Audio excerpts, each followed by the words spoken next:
bakit may mga how do you call it? Pamahiin ba to? May Or mga do's? Do's and don'ts. What are these do's and don'ts? And why do we have these do's and don'ts? Simulan natin ang mga do's. Okay. Kaya tayo gumagawa ng mga do's para yung mga hungry ghosts maging happy ghosts. Para sila po yung magdala ng blessing. Ang mga don'ts naman, ayaw natin gawin. Kasi during ghost month, malakas ang energy ng mga hungry ghosts. Ng negativity. Halimbawa, bawal mag-start ng bagong negosyo. Ayan. Dahil yung negosyo daw rito, posible daw pong sulsulan ng mga hungry ghosts para hindi maging successful.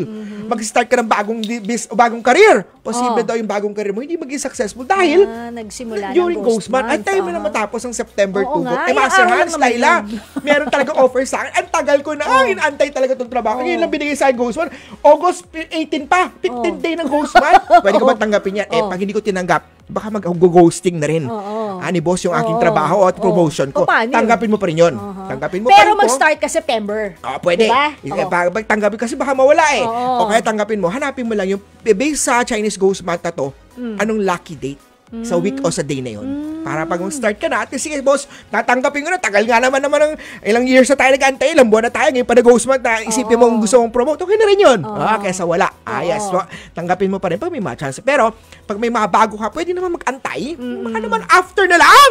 Para iwas tayo sa mga kamalasan, sa mga aberyan, mga issues na mga negative. Kasi malakas ang negative energy ng mga hungry ghosts. Sila pwede nila pag-awahin bagong kasal. Maliligaw ka. Sinagot mo yung maliligaw mo.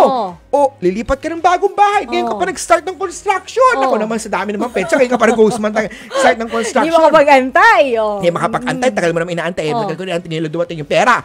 O materials o whatever reason. Go for it. Pero yung mga surgery, pag mga minor naman, hindi naman agad kailangan. Papapantay ko ng konti yung aking kilay, yung aking mata, aking nose, yung lips ko. Muso ko ng gano'n. Parang makapout ka. Parang nakapouty. Parang number 8 na rin yung lips mo. 8 ang lips mo, gano'n, pwede na. Pero after ghost month na lang, baka kasi yung habang ginagawa ni Doc, medyo tumabingi.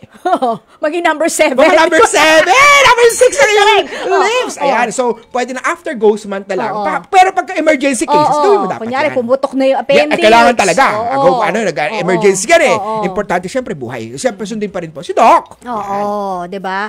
And syempre, may reminder tayo. Na muli po, ito po yung mga gabay lamang. Ang ghost month talaga, hindi dapat katakutan. This is lala sa ating mga nabubuhay na may mga past loved ones tayo.